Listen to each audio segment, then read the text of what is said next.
This video is brought to you by me. Check out the programs on building your wealth in the links down below. And if you want life insurance, make sure to get that in as little as 5 minutes by going to metkevin.com/life. Hey everyone, me Kevin here with a complete update on the next infrastructure and stimulus package. We have a lot to cover, so let's get right into it. First, Senate Majority Leader Chuck Schumer says he wants to, quote, move full speed ahead. Well, apparently moving full speed ahead to Congress is the Senate coming back to work today for the first time in a month, and they're only coming back to work until Wednesday, because then they're going to take Thursday and Friday off, and then the House of Representatives is still going to take this entire week off, and they'll be back next Monday. All of this right before we potentially have to shut the government down on October 1st and try to get not just the debt ceiling handled to prevent a government shutdown, but deal with $4.5 trillion worth of stimulus and infrastructure spending. You know, let me just put it this way for a moment. If I ran a business the way Congress runs our government, I would be bankrupt. I'm just putting it out there. Okay, let's get into what we know is going on. So Chuck Schumer says we'll have the infrastructure package for the $3.5 trillion, since the $1 trillion hard infrastructure package is already passed in the Senate. That's just waiting on Nancy Pelosi and the House of Representatives to vote on, which they're kind of holding hostage, even though they said they wouldn't until the $3.5 trillion package gets completed, which is not even written yet. But anyway, Chuck Schumer believes that he'll have the legislative text for this package by Wednesday. That would be September 15th. Joe Manchin says this is unlikely, and I tend to agree with Joe Manchin. Congress is generally not on time with these sorts of things.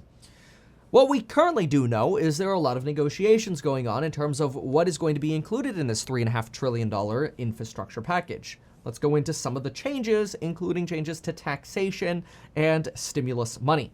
First, senior Democrats are considering sending checks of $600 to $1,000 to new Medicare recipients or existing Medicare recipients. That's because new Medicare benefits like dental, vision, and hearing may be included, but those might not actually be available via Medicare for 3 to 5 years. So they figure, let's just send a check in the meantime.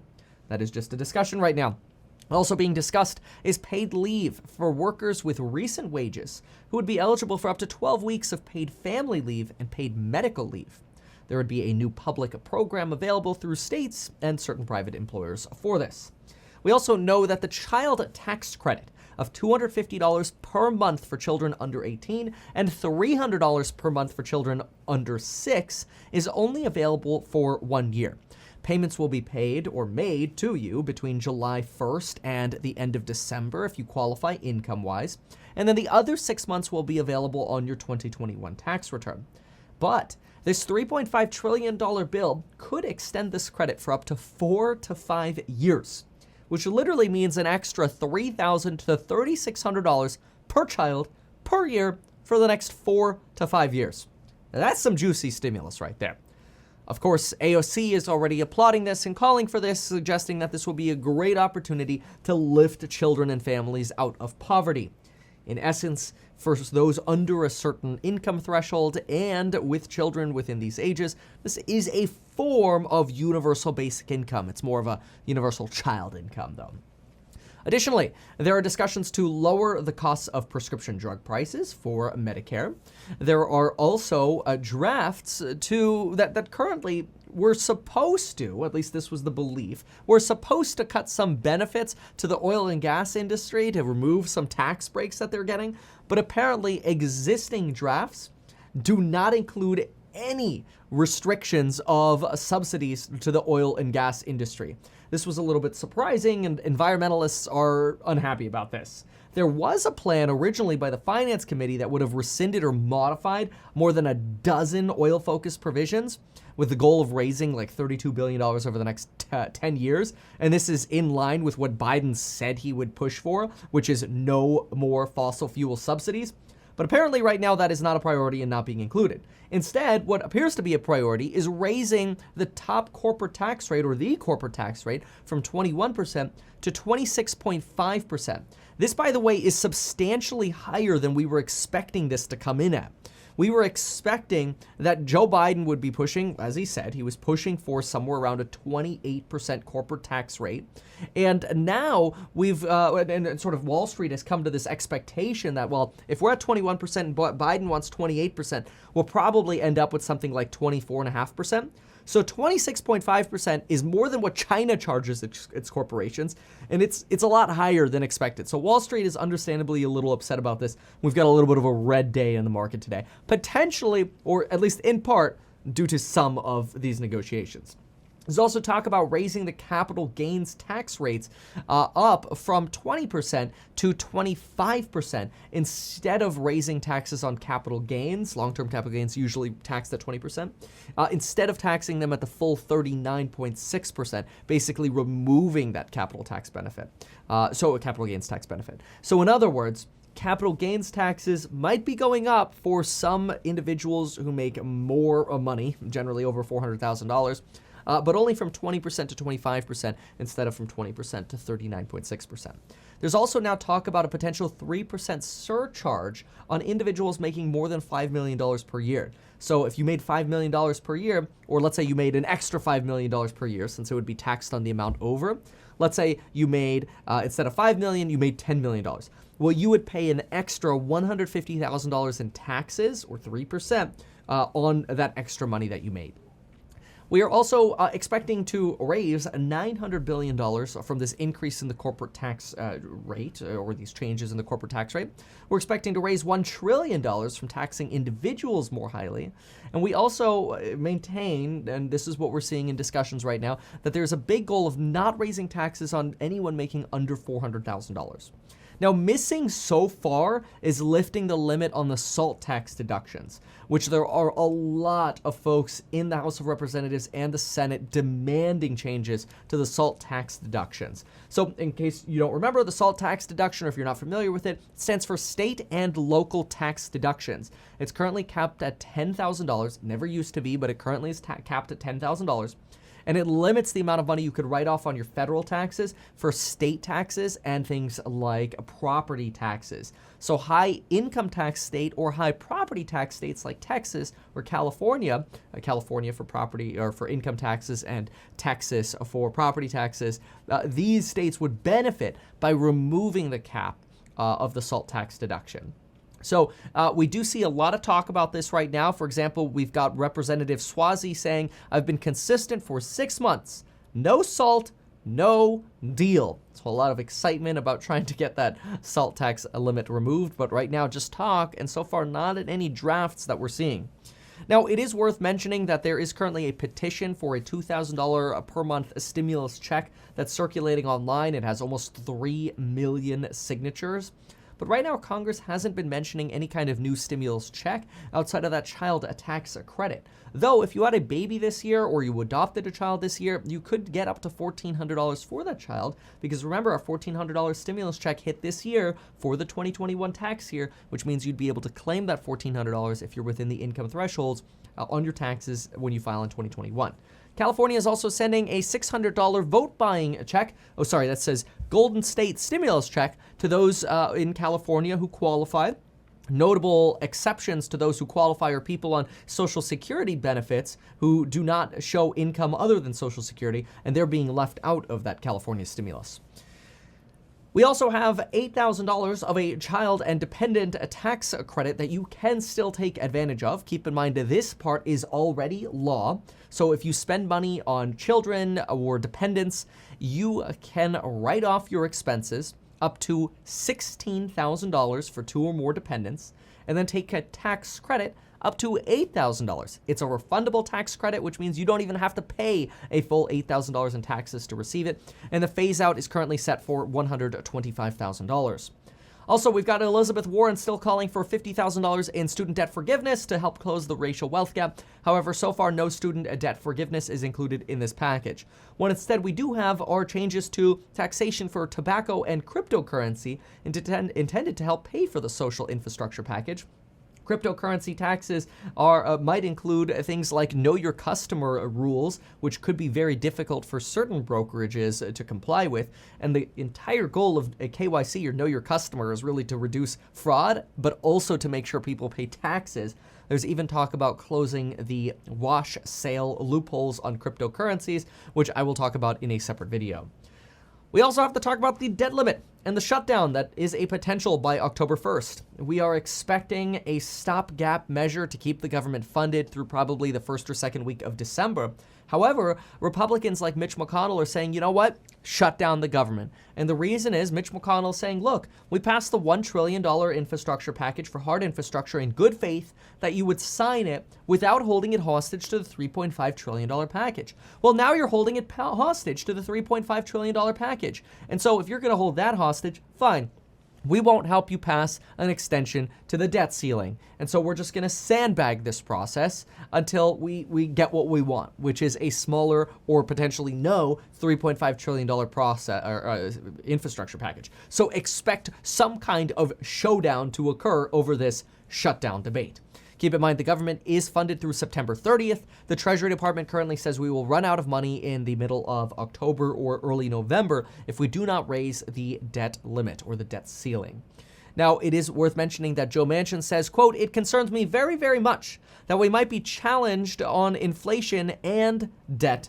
No one is even talking about it. You haven't heard a word about that," referring to the debt. Now, it's also worth mentioning that there is a lot of talk right now about including, almost with certainty, universal pre-K and 2 years of free community college in this package. This is something that has regularly come up in almost every discussion regarding the infrastructure package. So we do expect to see universal pre-K for 3 and 4-year-olds and 2 years of free community college.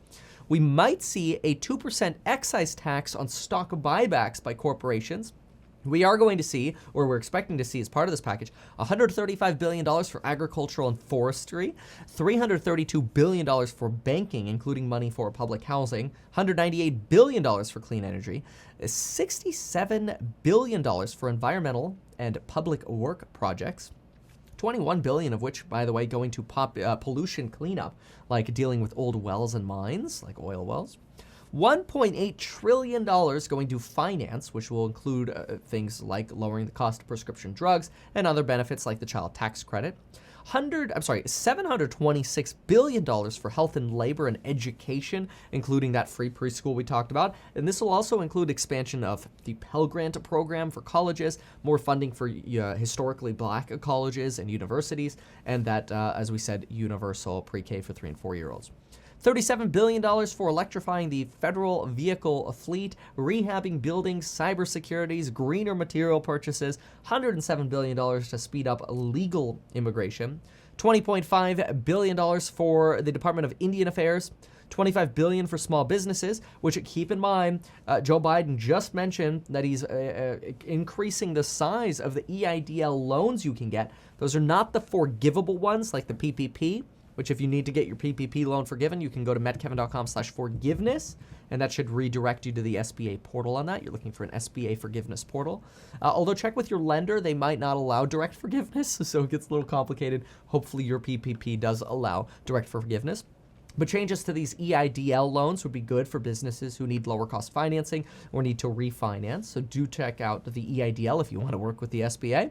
They've made the process a lot easier than it used to be. $18 billion going to the Department of Veterans Affairs, $83 billion going to the Commerce Committee for Technology, Transportation, Research, and Economic Development, and of course, many of these specific details being worked out and supposedly being written into a bill by the 15th of this month, which is in 2 days. And so, in theory, this is going to get done. We'll see if it actually does. We are seeing about $450 billion in child care related funding. And a lot of this has to do with not just that pre-kindergarten, but also higher wages to caregivers. A lot of this really fluid, but it's worth noting that today, only 1 in 6 children eligible for some of these benefits or subsidies that come from the government actually get their benefits, which is really unfortunate. Now, what we're not seeing in this package so far are major employment benefits other than the paid leave and medical leave provisions, and we're not seeing any kind of changes to the way states administer the eviction money help or rent relief help. A lot of states are really punting on distributing rental relief. California has $5.2 billion. They've only given about 7% to tenants, which is an utter disgrace. In terms of supporters and detractors, it's worth mentioning that Joe Manchin says he's for putting the guardrails up, that we don't need to rush into this deadlines. Or that we don't have to rush into this particular deadline coming up, and that Joe Manchin really would rather see the bill get cut by somewhere around 60% and pass a substantially smaller bill, potentially even under $2 trillion. To this, other senators have said that $3.5 trillion is really the ceiling for the bill, and that maybe $2 trillion is the floor. And so somewhere between here is where a negotiation is going to occur, especially since you do have folks like Kirsten Sinema also expressing concerns over the cost. Although it's not just those two, there are plenty of others as well. House Democrats like Nancy Pelosi and, of course, Joe Biden, national Democrats, do believe that they're going to get these moderate Democrats to cave towards the middle and end up passing this legislation. Kevin Brady says, quote, this is a Republican, "Our economy will only get worse if Democrats succeed in ramming through trillions of dollars in spending and tax hikes." Bernie Sanders says the money isn't a problem. He says what the problem is poor children, and that we need to help the people who need help. Poor children, poor families, help everyone who needs help. It is something that I do like to bring up, though, that both Bernie Sanders and Joe Manchin have drawn red lines before, but both of them have caved before. For example, Bernie Sanders made a big stink about the $600 stimulus check being too small and that there was no way he was going to vote for it. We covered this live while he was protesting it, and then he ended up, after making his loud stink and putting up his posters and everything, voting with the group and going for the $600 stimulus check. This has led to a lot, these sorts of hardline discussions, though, have really brought up talk again about threats to ending the filibuster, like Senator Alex Padilla, who was appointed by Governor Newsom appointed Alex Padilla. Alex Padilla in California said that, quote, "I think if we're not successful in getting 10 Republicans to vote along with the $3.5 trillion infrastructure package, then we'll have no choice but to revisit the rules of the Senate." In other words, implying that they will eliminate the filibuster and start passing bills with just 51 votes for all bills. Of course, this is a classic threat that we hear from Biden and others, though we believe that ending the filibuster would be unlikely because that'll go both ways. End the filibuster now. If Republicans get strong power again in the Senate, they'll have complete control with just 51 votes again. And so this is that delicate balance that's occurring between the saber rattling we see between Democrats and Republicans. And so this gives you a thorough catch-up of all of the madness that's going on. I don't expect the actual text by Wednesday. I expect we're going to have potentially a temporary shutdown of the government and a lot of uncertainty because of this. I don't believe that inflation is a big issue in this negotiation because we're seeing inflation is starting to at least inflect downwards, though tomorrow on September 14th, we'll get a CPI data release, and so we'll see where we stand. Are we right? Is inflation inflecting downwards? Or are we potentially overinflating again? Are we having too much inflation? And would this bill just contribute to those issues? So tomorrow could be a big tell in terms of which direction the infrastructure negotiation goes. But hey, stay tuned, subscribe to the channel, click the button, click subscribe if you haven't yet. If you need to get life insurance, you can do so in as little as 5 minutes by going to metkevin.com/life. And folks, we'll see you in the next video. Thanks for watching. Bye.